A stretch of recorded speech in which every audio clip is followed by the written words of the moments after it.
Welcome back. I'm joined in studio now by NTD health correspondent and host of Vital Signs, Brendon Fallon. Vital Signs offers natural and nutritional ways of optimizing our health. So Brendon, good to see you. Hope you had a great Christmas. What do you have for us today?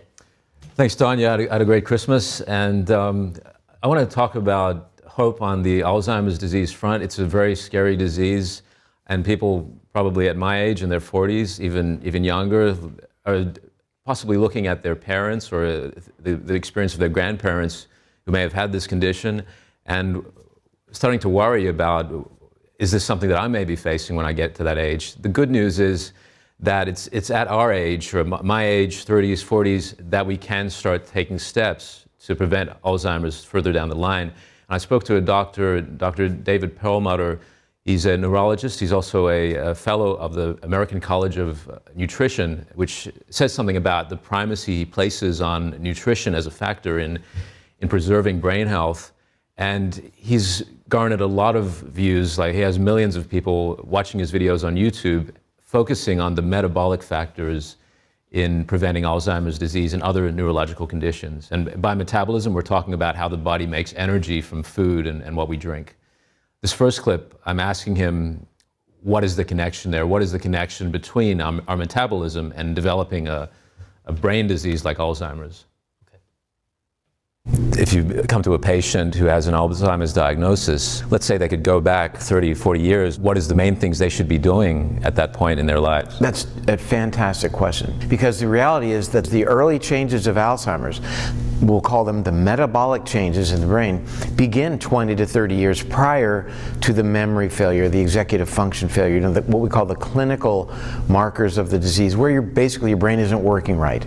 So that's where we need to intervene. We need to intervene in people your age and make them recognize that lifestyle choices you are making right now are going to play out when you're my age. So, you know, if you want to be cognitively intact, I'm 70, at 70, and have conversations like this, you better start doing the things at your age to rein in your metabolism, your blood sugar, your blood pressure, your insulin sensitivity, your body weight, your serum lipids, your blood fats, as it were. These things are critically important in terms of your metabolism, and Alzheimer's is fundamentally a manifestation of problems earlier in your life with your metabolism. The empowering part of that statement is you can control that. What would you identify as the most compelling evidence that these metabolic factors are influencing Alzheimer's? Well, for me, there's a lot of science out there that makes it very clear. The increased risk of developing Alzheimer's if you're type 2 diabetic is about 3.8-fold, for example. That means, you know, you're more than triple at risk of getting Alzheimer's if you're type 2 diabetic. And these, you know, the incidence of diabetes is skyrocketing. You know, here in America, we have 40 million type 2 diabetics, meaning 40 million people whose risk for Alzheimer's is increased threefold. And they don't have to be type 2 diabetics. We have about a third of our population pre-diabetic. That's worrisome, but even more worrisome is that 90% of those people don't know it.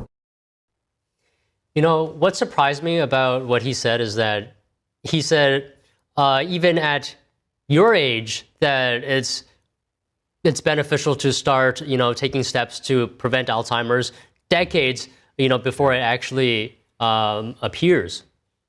That's right. It's the things we're doing now, and it's these simple things like we kind of take for granted. You know, how the quality of the sleep we're getting, and things we might not be prioritizing too much in our lives. What we're eating healthily, exercise, limiting exposure to toxins. These things could have an impact on our brain health way down the line, and inflammation, this is the way the body deals with infection or injury.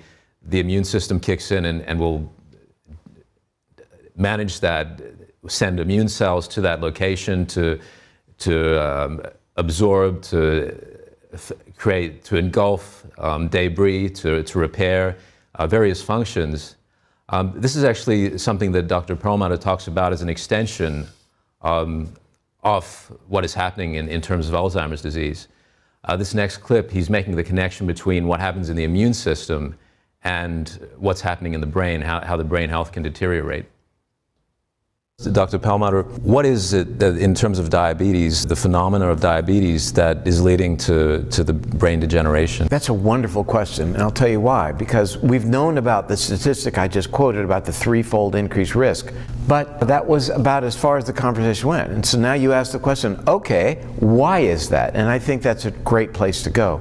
And one of the explanations is that there are a couple. One, that I think the fallback has always been, well, high blood sugar bonds to our proteins, and that becomes pro-inflammatory, and as we all know, Alzheimer's is an inflammatory disease. Problem solved. Well, that's interesting, but let's go a little deeper.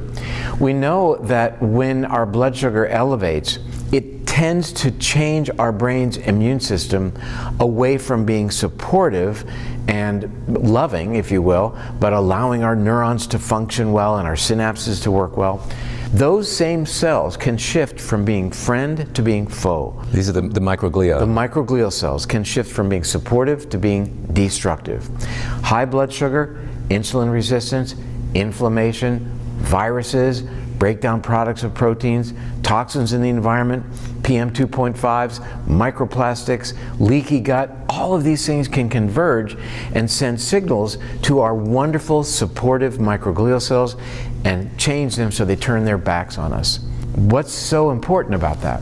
First, is that we understand this is a fundamental mechanism across the spectrum of neurodegenerative conditions. It's not just Alzheimer's, but it includes any number of neurodegenerative conditions, including multiple sclerosis and Parkinson's and PSP and multisystem atrophy and Lou Gehrig's disease. You know, after hearing what he said, I think, me personally, I should even start taking this more seriously, eating more healthy, you know, because recently I found myself, compared to before, I've been forgetting more often than I used to. So, you know, yeah, I better take steps as well. Well, maybe after the new year, Don, because you want to have some positive experiences on that front. I think having a good time with family and friends is also probably a good effect on brain health, too. Yeah, definitely. Well, all right, Brandon, another great segment today. Thank you so much for joining us. Good to be on, Don. Thank you. And to see the full Vital Signs interview with leading health experts, just go to your web browser and enter ept.ms/vitalsigns.